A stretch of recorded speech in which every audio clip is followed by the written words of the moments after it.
July 4, 2012. At CERN, scientists smashed particles together at nearly the speed of light.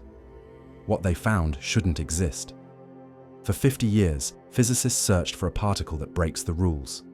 They called it the God particle, not because it's divine, but because finding it would answer the most fundamental question in physics.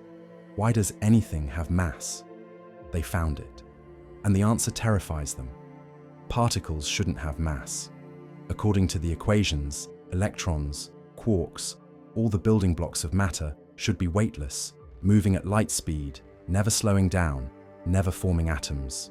But they do have mass. They do slow down.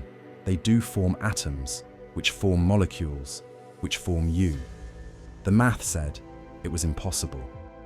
Yet here you are, made of matter that shouldn't exist. This was the crisis of particle physics.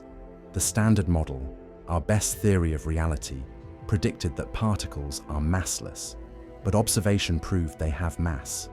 Something was missing, an invisible field filling all of space, a mechanism giving particles their weight. In 1964, Peter Higgs proposed a solution, an invisible field pervading the entire universe.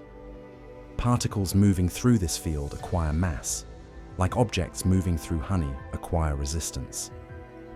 The thicker the interaction, the more mass. But to prove this field exists, you'd need to see it. Fields don't give off light. They're invisible, unless you hit them hard enough. That's where CERN comes in. The Large Hadron Collider is a 27-kilometer ring, buried under Switzerland and France, built to smash particles together with enough energy to disturb the Higgs field. If you hit the field hard enough, it ripples. That ripple is a particle, the Higgs boson, the God particle. For 50 years, physicists built bigger colliders, smashed more particles, looked for the ripple. Nothing. Critics said the Higgs didn't exist. Maybe particles get mass some other way. Maybe the theory was wrong. Then, July 4th, 2012. CERN scientists reviewed the data from trillions of collisions. Two separate detectors, ATLAS and CMS, both saw the same thing.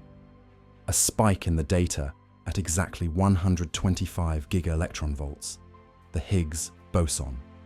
Proof that the field exists. Scientists wept. This wasn't just discovery. This was confirmation that reality works the way the math predicted. That an invisible field fills all of space. That mass isn't inherent to particles, it's given to them. Without the Higgs field, electrons wouldn't orbit nuclei, atoms wouldn't form, stars wouldn't ignite. The universe would be a formless soup of weightless particles moving at light speed forever. But here's the terrifying part. The Higgs field shouldn't be stable. The Higgs field has a value, a strength, and that value determines how much mass particles have. But physicists calculated what that value should be. Based on quantum mechanics, the Higgs field should have collapsed into a different state, a state where particles are a billion times heavier or weightless. Either way, we wouldn't exist. Yet the field sits at exactly the value needed for matter to exist, for atoms to form, for life to emerge. This is called the hierarchy problem.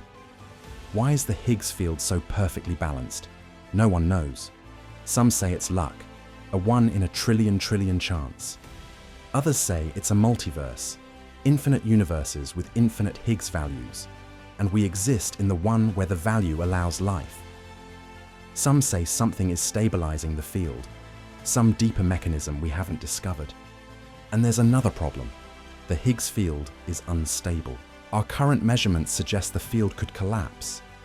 Not now, not for billions of years, but eventually a bubble of lower energy Higgs field could form and spread at light speed across the universe, rewriting the laws of physics as it expands, changing the mass of every particle, destroying every atom, erasing everything.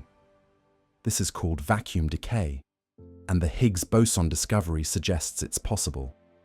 The Higgs boson is the only fundamental scalar particle we've ever found. Every other particle is a fermion, or a boson, with spin. The Higgs has spin 0. It doesn't rotate. It's the same in every direction. This makes it unique and strange. Why is there only one scalar particle? Why does it couple to mass? Why does it exist at all? The standard model doesn't answer this. The Higgs boson is unstable. It decays in a fraction of a second. You can't hold it, can't observe it directly. You only see what it decays into: 2 photons, or a Z boson and a W boson, or a pair of quarks.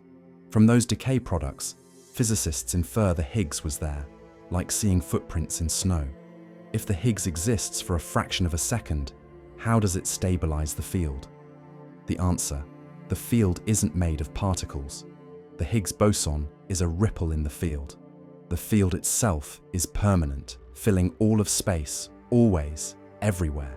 Particles are temporary. The field is eternal. Let's recap.